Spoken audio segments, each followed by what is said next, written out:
सबसे पहले मिर्ज़ा कादियानी के ख़िलाफ़ जिस बंदे ने फतवा दिया था कि ये मिर्ज़ा कादियानी काफिर है, ये मेरे आका को आखिरी नबी नहीं मानता, ये दारा इस्लाम से खारिज है, सबसे पहले जो फतवा दिया था वो आला हज़रत ने दिया था।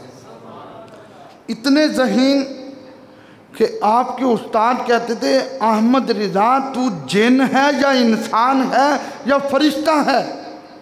तो आप फरमाते थे क्या हुआ? कहा हमें इतनी देर लगती है सबक पढ़ाते हुए और तुम्हें चंद मिनट लगते हैं याद करते हुए।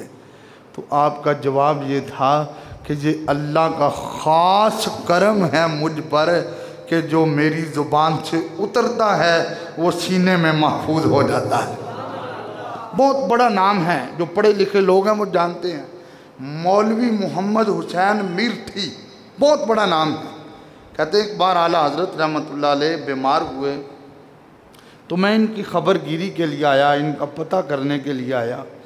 तो ये जिस बिस्तर पे मौजूद थे उस बिस्तर के चारों तरफ 4 बंदे बैठे हुए थे और उन चारों बंदों ने हाथ में कलम और कापी पकड़ी हुई थी और मैं देख रहा था अहमद रिज़ा पहले, दूसरे, तीसरे, चौथे बंदे को बारी बारी एक एक लाइन लिखवा रहे थे।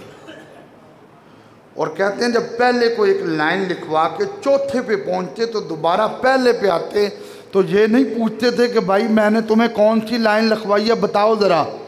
कहते हैं इस कदर हाफजा था, जब पूरा पूरा पर्चा उन्होंने लिख लिया तो बाद में मैंने पूछा भाई तुम क्या लिख रहे थे? तो उन्होंने कहा हमने आकर चारों ने एक ही वक़्त में मसला पूछा था और अहमद रिज़ा फाज़िल बरेलवी रहमतुल्लाह अलैह फरमाने लगे कागज़ और कलम ले लो, मैं तुम चारों के चारों मसलों का जवाब लिखवा रहा हूँ। इसको ज़माना अहमद रज़ा कहता है। 51 साल की उम्र में, 51 साल की उम्र है, 1905 है, मदीना शरीफ की हाज़िरी के लिए गए, मक्कातुल मुकर्रमा में हैं। वहाँ के जो उलमा थे उनसे बैत मुबासा हो पड़ा। बैत मुबासा किस चीज़ में हुआ कि हमारे आका सल्लल्लाहु अलैहि वसल्लम को अल्लाह ने उलूम गैबिया, इल्म गैब से नवाजा है। वो कह रहे थे हुजूर के पास इल्म गैब नहीं, और आप दलाइल दे रहे थे कि मेरे नबी के पास इल्म गैब है। आपसे ये बहस शुरू हुई, आप शदीद बुखार में थे। आपने 1905, 51 साल की उम्र, 50 से अबव, 51 साल की उम्र में 8 घंटे के वक़्त में एक किताब लिखी जिस किताब का नाम था अल दौलतुल मक्किया, जिसका नाम यूँ बनता है मक्के की दौलत, क्योंकि मक्के में लिखी थी। जब उनके सरबराह ने वो किताब देखी, वो कुरान की आयतें पढ़ी, वो मुस्तफ़ा के फरमान पढ़े, तो सरबराह कहने लगा इस बंदे को कुछ ना कहें, इसने तो कोई आयत और कोई हदीस छोड़ी ही नहीं है। इसकी हर किताब में लिखी हुई आयत और हर हदीस मुस्तफ़ा के इल्म गैब का झंडा बुलंद कर रही है। इसको इमाम अहमद रिज़ा कहते हैं। 52 साल की उम्र में जागते हुए मुस्तफ़ा का दीदार किया।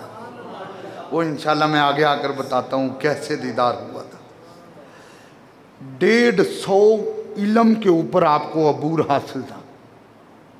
देखिए ना, आज एक बंदे को इंग्लिश भी आती हो, उर्दू भी आती हो, फ़ारसी भी आती हो, सिंधी भी आती हो, पंजाबी भी आती हो, बलोची भी आती हो, कई ज़बानें आती हों, तो लोग उसको बड़ा मानते हैं। 150 इल्म पे अबूर हासिल था। और मेरी जो लाइब्रेरी है उसमें 33 जिल्दें फतावा रिजविया की पड़ी हुई हैं जो आला हजरत ने अपने हाथों से खुद लिखा है। और ये नहीं कि एक जिल्द 3-3 सफ़े की, नहीं, मोटी मोटी जिल्द है। आला हजरत रहमतुल्लाह अलैह कम अज़ कम आपने 1000 किताबें लिखी हैं। और जब आपकी विलादत हुई थी तो आपके बाबा कहते हैं हमें तो उसी वक़्त बशारत हो गई थी कि ये तुम्हारा बेटा इतना आलिम बनेगा कि दुनिया इनको आला हजरत के नाम से पुकारेगी। अच्छा, आप ना ज़हीन बड़े थे, तवज्जो है ना सबकी, सुभान अल्लाह के ज़रा। आप ज़हीन बड़े थे, छोटी उम्र में उस्ताद से पढ़ रहे थे। पढ़ते पढ़ते और दूसरा स्टूडेंट आया, उस स्टूडेंट ने आकर उस्ताद को सलाम किया। उस्ताद ने सलाम के जवाब में कहा जीते रहो बेटा। तो इमाम अहमद रज़ा फादले बरेलवी शर्म कोई महसूस नहीं की, कहने लगे उस्ताद मोहतरम आपका प्यार अपनी जगह पे, मेरे नबी की शरीयत अपनी जगह पे। सलाम का जवाब ये नहीं है जीते रहो, सलाम का जवाब ये है वालेकुमुस्सलाम। अगर ये कहेंगे मुस्तफ़ा की सुन्नत भी अदा हो जाएगी। उस्ताद ने पकड़ के सीने से लगाया और कहा अहमद रिज़ा तेरी वजह से मैं मुस्तफ़ा की शरीयत के मुताबिक उसको कह रहा हूँ वालेकुमुस्सलाम व रहमतुल्लाहि व बरकातहू। ये था इस कदर दीन से प्यार। ये जो कराची वाले दावत इस्लामी के बानी हैं मौलाना अल्लामा मोहम्मद इलियास कादरी रज़वी हाफिज़हुल्लाह ताला, इन्होंने जब आला हज़रत को पढ़ा तो फिर इन्होंने कलाम लिखा। उस कलाम के अशार क्या थे? इन्होंने लिखा तूने बातिल को मिटाया ऐ इमाम अहमद रिज़ा। मिल के पढ़िए तूने बातिल को मिटाया ऐ इमाम अहमद। अभी मैंने बताया ना कौन है इमाम अहमद रज़ा। इस तरह झूम झूम के पढ़े और दिल भी ठंडा हो जाए, मन भी ठंडा हो जाए। तूने बातिल को मिटाया ऐ इमाम अहमद, दीन का डंका बजाया ऐ इमाम अहमद रज़ा। तूने बातिल को मिटाया ऐ रज़ा, दीन का डंका बजाया। देखे मैं आपको यहाँ पे तबलीग कर रहा हूँ। आला हजरत ने तो उधर झंडा लगाया गया जहाँ लोग बुतों को पूजते थे, जहाँ राम राम होता था, जहाँ गाय की कुर्बानी करने वालों पे जुल्म किया जाता था, जब बड़े बड़े मौलवियों के दिल फिर गए थे और उन मौलवियों ने फतवा दे दिया था कि गाय की कुर्बानी नहीं करनी चाहिए। उस वक़्त मेरे इमाम अहमद रज़ा ने कलम उठाया और मेरे इमाम अहमद रज़ा ने कहा जब तक दम में दम है हम रसूलुल्लाह की शरीयत का झंडा बुलंद करते रहेंगे। फरमाया गाय की कुर्बानी करो, इसलिए कि गाय की कुर्बानी करने से 7 बंदों की तरफ से कुर्बानी का वाजिब अदा हो जाता है। वो इमाम अहमद रज़ा फाज़िल बरेलवी रहमतुल्लाह अलैह है। आप जब अपनी अम्मी अब्बू के साथ पहली मर्तबा हज पे गए और देखो हुजूर की हदीस पे कितना यकीन था, क्योंकि मैं बता चुका हूँ वो वक्त मुहद्दिस भी हैं, मुअल्लिम भी हैं, मुफस्सिर भी हैं, मुहक्किक भी हैं, इमाम मस्जिद भी हैं, खतीब भी हैं, वो उस्ताद भी हैं, वो आशिक़ रसूल भी हैं, वो शायर भी हैं। आप अपनी अम्मी अब्बू के साथ बहरी जहाज पे हज पे रवाना हुए। जब हज करके वापसी आ रहे थे तूफान इस तरह उठा कि तूफान ने उस बहरी जहाज को लहरों के अंदर हिचकोले देने शुरू कर दिए। कभी जहाज इधर जाता है, कभी इधर जाता है। अरे वो पूरे जहाज वाले परेशान हो रहे हैं। जब वो पूरे परेशान हो रहे हैं, आपकी अम्मी भी परेशान हुई और माँ कहने लगी अहमद रिजा अब क्या बनेगा। हजरत इमाम अहमद रिजा ने पढ़ा अल्लाहु ला इलाहा इल्ला हुवल हय्युल कय्यूम ला ताखुज़ुहु सिनतुम वला नौम लहू मा फिस समावाति व मा फिल अर्ज़ मन ज़ल्लज़ी यशफ़उ इंदहू इल्ला बिइज़्नि यअलमु मा बैना अयदीहिम व मा खल्फ़हुम वला युहीतून बिशैइन मिन इल्मिही इल्ला बिमा शाअ वसिअ कुर्सियुहु समावाति वल अर्ज़ वला यऊदुहु हिफ्ज़ुहुमा व हुवल अलियुल अज़ीम।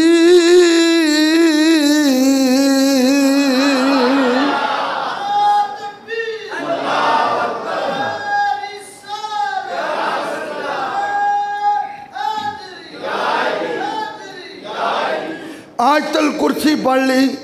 अर्ज किया अम्मी अब घबराने की जरूरत नहीं। जहाज कभी ऐसे हो रहा है, कभी ऐसे हो रहा है। हिचकोले पूरे थे मेरे अहमद रिजा ने। जब आयतल कुर्सी पढ़ी तो अम्मी घबराने की जरूरत नहीं। अब जहाज किनारे लगेगा, हम अपने घर जाएंगे। कहा बेटा तुम्हें कैसे इल्म है? कहा अम्मी मेरे मुस्तफ़ा ने फरमाया गया जो आयतल कुर्सी पढ़ लेता है आसमान से फरिश्ते उतर कर उसकी हिफाजत कर रहे होते हैं। वो ज़बान जिसका सब कुन की कुन। मिल के पढ़े दरूदो सलाम का चेहरा। पिछले लोग भी पढ़ो, अगले भी पढ़ो। वो ज़बान जिसका सब कुन की कुन उसकी नाफिज़ हुकूमत बेला। इस कदर यकीन था मुस्तफ़ा की हदीस पे। आज बच्चे अगवा हो रहे हैं। बच्चों को घर से निकलते हुए आयतल कुर्सी पढ़ के दम करके निकाला करें ताकि बच्चों की हिफाजत रब के फरिश्ते कर रहे हों। एक दिन आला हज़रत रहमतुल्लाह अलैह से एक सवाल हुआ। तवज्जो सब ने मेरी तरफ रख दिया। एक सवाल हुआ क्योंकि ये हमारे रिलेटेड है बात। एक सवाल हुआ, ए इमाम अहमद रिजा आपकी कोशिश होती है कि आप हर बंदे को खुश कर रहे होते हैं। फरमाया याद रखो मैं उसे ही खुश कर रहा होता हूँ जिसके सीने में मेरे नबी के प्यार का झंडा लगा होता है। मैं हर बंदे उस बंदे को खुश कर रहा होता हूँ जिसके सीने में मुस्तफ़ा के प्यार का झंडा लगा होता है। अब सुनो, इमाम अहमद रज़ा ने कहा मैं क्यों खुश करता हूँ? इसलिए कि मेरे नबी की हदीस है जो कोई किसी मुसलमान को खुश करे, जब उसके दिल को खुशी होती है अल्लाह उस खुशी पे एक फरिश्ता पैदा करता है। वो फरिश्ता रब की इबादत करता है, वो उस बंदे के लिए दुआ करता है। और खुशी देने वाला जब कब्र में चला जाता है वो फरिश्ता उसके पास कब्र में पहुँच के कहता है और तूने मुझे पहचाना है मैं कौन हूँ? वो मरने वाला कहता है मैंने तो नहीं पहचाना। वो फरिश्ता बोल के कहता है फला वक़्त तूने एक नबी के गुलाम को खुश किया था, ये उस खुशी के बदले अल्लाह ने मुझे पैदा किया गया। अब तेरी कब्र भी ठंडी होती रहेगी, तेरा हशर भी ठंडा होता रहेगा। फिर कह सकते हैं जिनकी हर हर आदा सुन्नत मिलकर झूम झूम के पढ़िए जिनकी हर हर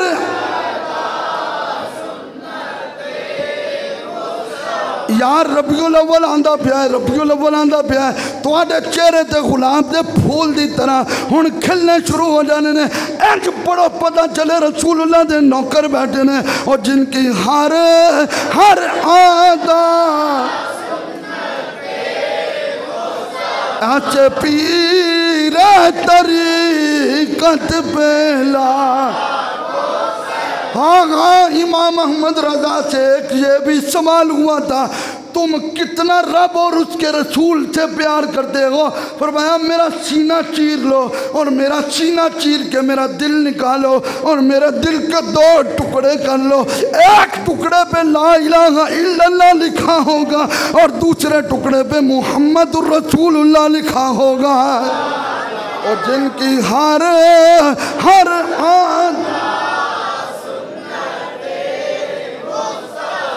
अल्लाह तुम्हारा भला करे, मिलके पढ़ो जरा। जिनकी हार और सुन्नते अच्छा पीर तरीकत पे। और सुनो, आला हजरत खुद पठान थे, खुद पठान थे आला हजरत।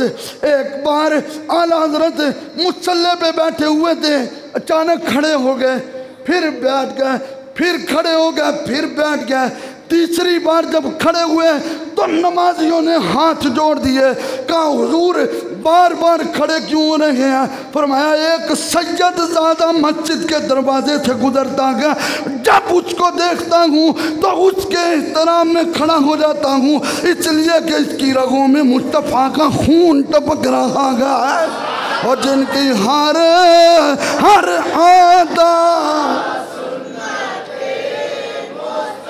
ऐसे पीर तरीकत पे।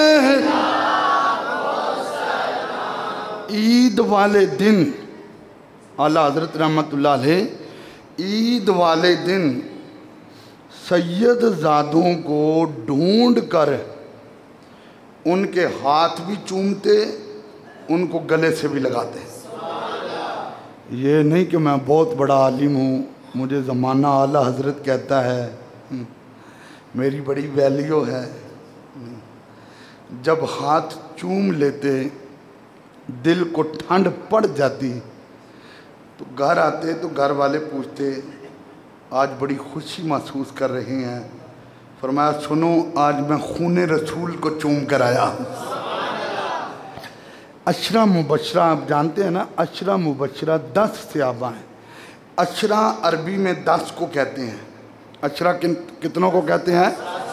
और मुबशरा कहते हैं वो सहाबा जिनको हुजूर ने दुनिया में जन्नती होने की खुशखबरी अदा फरमाई। और किसी एक सहाबी ने भी ये नहीं कहा था कि अभी तो क़यामत आई नहीं, आप पहले जन्नती बना रहे हैं। उनको पता है ज़ुबान मुस्तफ़ा से जो निकलता है हक और सच होता है। आला हजरत ने जब ये 10 की कहानी पढ़ी ना कि अबू बकर, उमर, उस्मान, अली, शेर खुदा, बकिया, ये 10 जन्नती हैं, तो आला हजरत ने इस पे सलाम में शेर लिखा। आला हजरत ने फरमाया वो 10 जिनको जन्नत का मुजदा मिला। 10 मुजदा कहते हैं खुशखबरी। कहा वो 10 जिनको जन्नत का मुजदा मिला। हुण मैं तुहाडी आवाज़ वेखनी है, उस मुबारक जमात में। और जब किसी ने आला हजरत से कहा कि आप हुजूर की सहाबा और हुजूर की आले बैत के बारे में क्या अकीदा रखते हैं, तो आपने ना एक लाइन में कलम बंद किया। आपने कहा उनके मौला के उन पे करोड़ों दरूद, उनकी अस्हाबो इतरत बेला। एक दिन मस्जिद में नमाज पढ़ाने के लिए आए तो दाएं भी एक आदमी के सहारे पे और बाएं भी एक आदमी के सहारे पे। तो लोगों ने कहा हुजूर बीमार हैं इसलिए सहारा लेकर आ रहे हैं। फरमाया नहीं, आखिरी वक्त मेरे नबी जब मस्जिद में आए थे और हुजूर ने फरमाया था सहाबा ज़रा मुझे सहारा दो, मैं देखूँ तो सही अबू बकर को मैंने मुसल्ले पे खड़ा किया है, कौन है जो मेरे अबू बकर के पीछे नमाज पढ़ता है और कौन है जो नहीं पढ़ता है। तो हुजूर आए तो सब पढ़ रहे थे। हुजूर एक बार सहारे में मस्जिद में आए थे, मैंने सहारा इसलिए लिया कि मैं मुस्तफ़ा की सुन्नत को अदा कर रहा। ये है आला हज़रत, ये है तवज्जो है सबकी। आपके वालिदा मोहतरमा जो थी वो बारी बारी ना सबको भाइयों को उम्रे पे भेजती थी। आपकी 2 बहनें थी, 3 भाई थे। बड़ी काबिल तवज्जो मैं बात बताने लगा हूँ, बड़ी अहम बात। हुजूर की बारगाह में कद काठ नहीं देखे जाते, सरकार की बारगाह में दौलत और बंगले नहीं देखे जाते, अल्लाह रसूल की बारगाह में दिलों का प्यार देखा जाता है। आला हज़रत के जो छोटे भाई थे वो हज़रत हसन रज़ा रहमतुल्लाह अलैह, उन्होंने उम्रे की तैयारी की क्योंकि अम्मी ने भेजना था। पहले साल खुद कर आए थे, अब दूसरे साल इनकी बारी थी। आपकी वालिदा मोहतरमा ने जब उनकी तैयारी की, आपको मदीना बड़ा याद आता था क्योंकि जो मदीना देख कर आए हैं फिर वो तड़पते रहते हैं कि एक बार फिर हाज़िरी नसीब हो जाए। तो आपकी वालिदा ने कहा बेटा ये अपने छोटे भाई का बैग पकड़ो। उस वक़्त बहरी जहाज़ पे जाते थे और भाई को ज़रा अलविदा करके आओ, मक्का मुकरमा मदीना मुनव्वरा की हाज़िरी के लिए जा रहे हैं। अब किसी को आशिक को मिलने के लिए जब जाते हैं तो फिर भी दिल बड़ा तड़प रहा होता है। तो आला हज़रत रहमतुल्लाह अलैह आप अपने भाई को लेकर चले और उस बहरी जहाज़ के करीब आए तो सब्र का दामन टूट गया और रोने लग पड़े। इतना रोए, इस अंदाज से रोए और अपने भाई को गले मिल के कहने लगे हुजूर को कहना आपका क्या जाता है अगर आप कर्म कर दें। सरकार को इतनी बात कह देना आपका क्या जाता है अगर आप कर्म कर दें। आप मेहरबानी करें मुझे भी हाज़िरी के लिए बुला लें और हुजूर को मेरा सलाम भी कह देना। इस कदर रोए कि वो जो कश्ती वाले थे, वो बहरी जहाज़ वाले थे, वो बाहर आ गए। उन्होंने कहा अहमद रज़ा हम तेरे बगैर उम्रे पे जाएंगे ही नहीं। आपने कहा बात यह है मेरी अम्मी ने इनको तैयार किया है, मैं अपनी अम्मी की इजाज़त के बगैर एक कदम भी नहीं चलूँगा। यार कैसे लोग थे, आज 104 साल हो गए कब्र में गए हुए। आला हज़रत का नाम आज भी चांद की चांदनी की तरह चमक रहा है। ये माँओं के एहतराम की भी वजह है। आज तो हम आंखें घूर के चले जाते हैं, वापस आए तो माँ भी फिर अहमद रज़ा की थी। वापस आए ना तो माँ को कहा अम्मी ये बात है, तो माँ ने कहा असल मैंने यहाँ जाते हुए ही तेरी हालत देख ली थी, ये लो बैग मैंने पहले ही तेरा तैयार कर दिया है। ये है जब हुजूर का करम हो जाए, जब मेहरबानी। इसी को तो पंजाबी वाले ने कहा था करम कर दे न जिस वेले और नस्ला तार। अजय तुसी सारे ने नहीं पढ़ा करम कर दे न जिस वेले और नस्ला तार देंदे ने दीवाने जो भी मंगदे ने मेरे लजपान। अब उस बहरी जहाज में आए, आकर बैठे, मक्कातुल मुकरमा में गए, उम्रा पूरा किया। उम्रा पूरा करने के बाद जब मदीना शरीफ में आए, मौलाना ज़ियाउद्दीन मदनी रहमतुल्लाह अलैह आप फरमाते हैं मेरे कमरे में आला हजरत ठहरने के लिए आए। सुबह भी रोते हुए गुजर जाती, दोपहर भी रोते हुए गुजर जाती, शाम भी रोते हुए गुजर जाती। एक दिन मैंने कहा हुजूर यहाँ तो आकर लोगों की झोलियां भर जाती हैं, आप क्यों रो रहे हैं? फरमाया एक आरज़ू लेकर आया हूँ, पहले ख्वाब में रसूलुल्लाह ने अपना दीदार करवाया गया, अब जीते जागते रसूलुल्लाह को देखने आया हूँ। अब जीते जागते हुजूर को देखना है। मौलाना ज़ियाउद्दीन साहब कहते हैं मैंने ऐसी बात पहले कभी नहीं सुनी। मैंने बैग उठाया आला हज़रत के साथ, हुजूर के रोज़े को देखा, हुजूर के रोज़े को देखा। कहते हैं मैंने अपनी आंखों से देखा और कानों से सुना। आला हज़रत हुजूर के रोज़े को देख देख के कह रहे थे, चमक तुझसे पाते हैं मेरा दिल भी चमका दे। हाल भर आया बात आवाज देख लो, चमक तुझसे सब पाने मेरा दिल भी चमक। और कहते मौलाना ज़ियाउद्दीन मदनी साहब, खुदा की कसम मेरी चीखें निकल गई, मेरे जिस्म पे बिजली चल रही थी जब आला हजरत ने हुजूर की कब्र की तरफ उंगली करके कहा, अल्लाह के रसूल, लोग कहते रहेंगे आप मर के मट्टी हो गए हैं, लेकिन अहमद रजा का अकीदा है तू जिंदा है, वल्लाह तू जिंदा है। और मिलकर पढ़िए, तू जिंदा है वल्लाह तू जिंदा, मेरी चश्मे आलम से छुप जाए, मेरा दिल भी चमका दे। कहते हैं बस अब ये दास्तान शुरू हुई। आला हजरत ने फिर शेर पढ़ा, वो सुए लाला जार फिरते हैं, वो सुए लाला जार फिरते हैं, तेरे दिन ए बहार फिरते हैं, ए बहार झूम जा, तुझ पे भी बहार आने वाली है, इसलिए कि मेरे मुस्तफ़ा अपना दीदार कराने वाले हैं।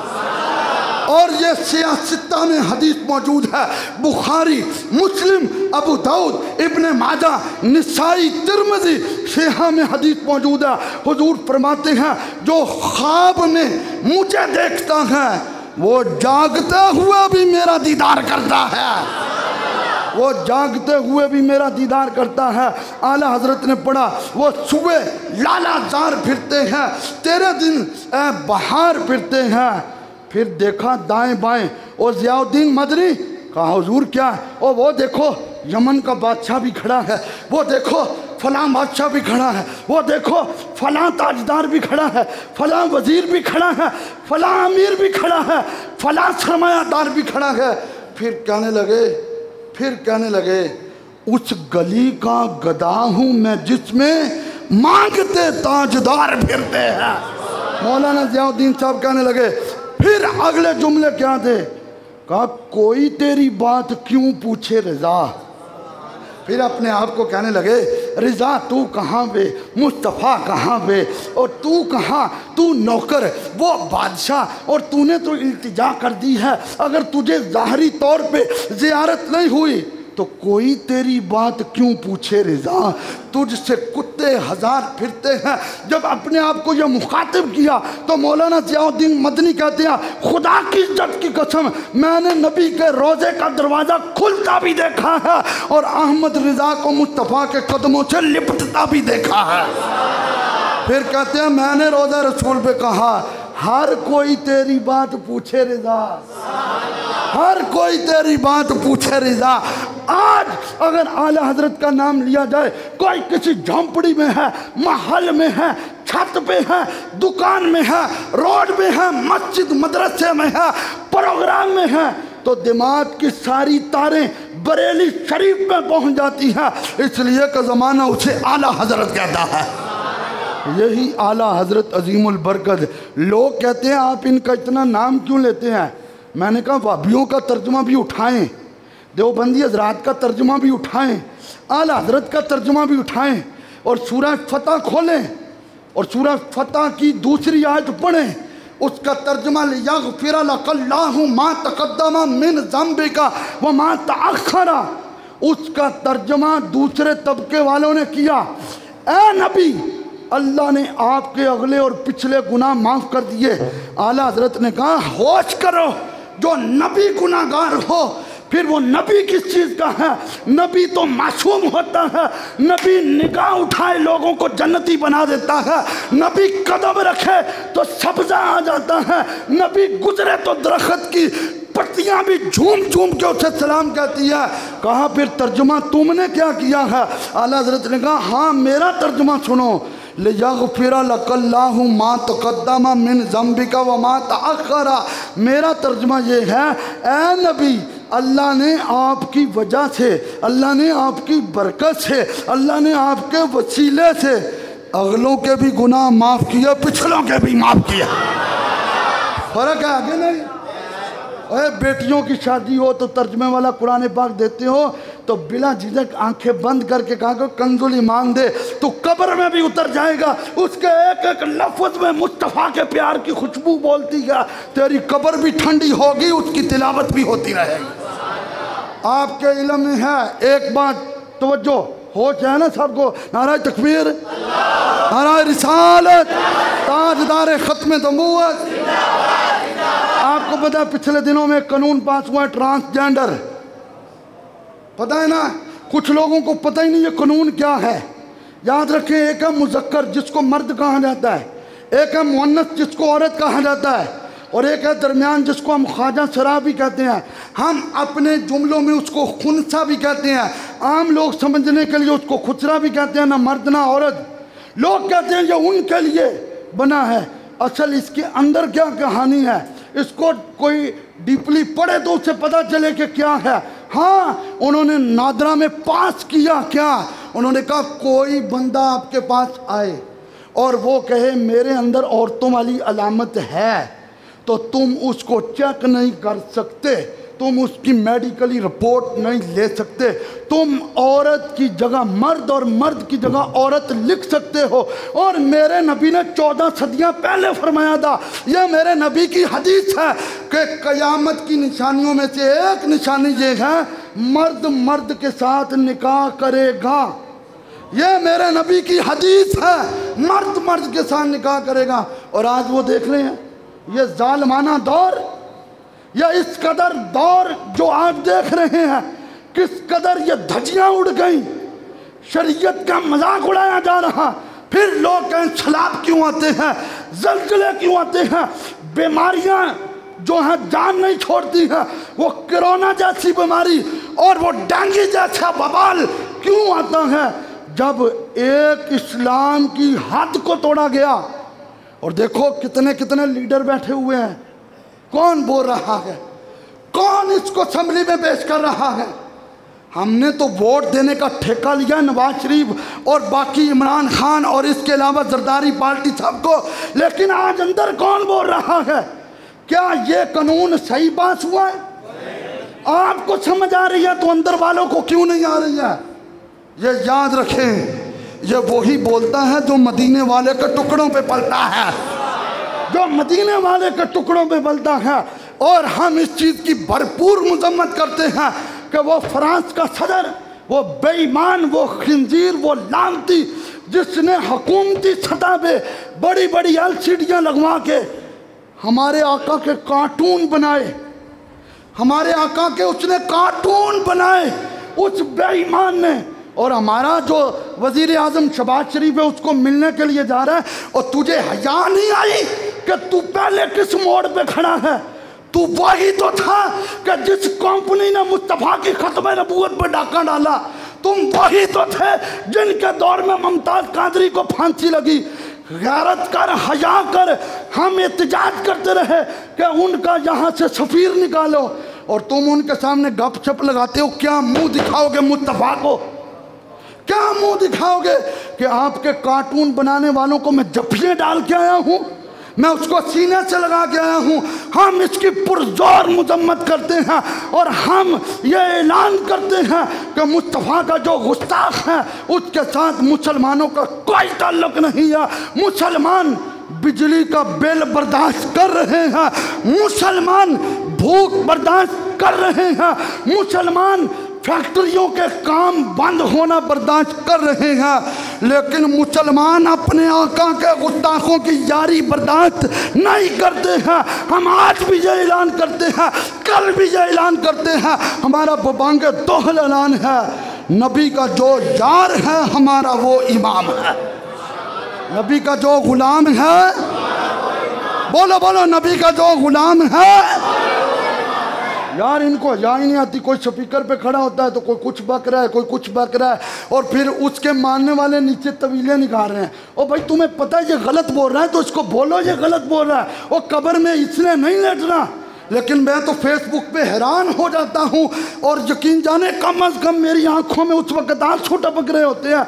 यार तेरी पार्टी है तो तू इसको ये कहे ये इसने गलत किया है, ये इसने गलत किया। अपनी अपनी पार्टी को आपने वोट देना दे, उनके साथ खड़े होना खड़े हो, लेकिन जो हुजूर की इज्जत पे हमला करे कम से कम उसको ये तो कहो ये बकवास कर रहा है। हमारे आका आज भी शान वाले हैं, कल भी शान वाले हैं। क्यों भाई, हुजूर ने कब्र में आना है कि नहीं? ताजदार खत्म नबूवत, ताजदार खत्म नबूवत। अपने अपने घर च जाके अज ही काम करना। देखो मैं तुहानू पैगाम दे रहा जी, मैं रबीउल अव्वल च मसरूफ हो जाना।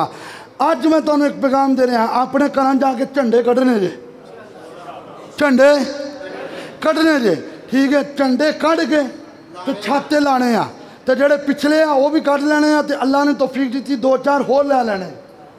जेड़ा कहंदा ना एक झंडा क्यों लाया, उन्होंने 5 ला के विखाओ।